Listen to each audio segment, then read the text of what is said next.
आणि यानंतर बातमी आहे ती म्हणजे सोलापूरमध्ये अनेक ठिकाणी पाण्याचं दुर्भिक्ष जाणवू लागलंय। सोलापूरमध्ये शहरात नागरिकांना पिण्यासाठी 5 दिवसाआड पाणी पुरवठा होतोय। ग्रामीण भागात काही ठिकाणी तब्बल 10 ते 12 दिवसांआड पाणी पुरवठा होतोय। तर बार्शी शहर परिसरात ही स्थिती पाहायला मिळते। बार्शीमध्ये तब्बल 10 ते 12 दिवसाआड पाणी पुरवठा होत असून त्यामुळे नागरिकांना पाण्यासाठी मोठी धडपड करावी लागते। नागरिकांच्या सोयीसाठी नगरपालिकेने शहरात काही ठिकाणी बोरवेल सुद्धा लावलेले आहेत, ज्याच्या माध्यमातून नागरिकांना पाणी मिळते।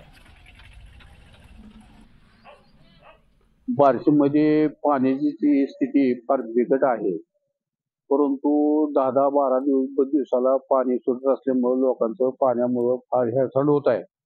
परंतु परिस्थिती अशी आहे की ज्या निरनिराळ्या ठिकाणी बोर घेऊन तिथं टाक्या बसवलेल्या आहेत, त्यामुळे जरा थोडं माणसाची गैरसोय दूर झालेली आहे।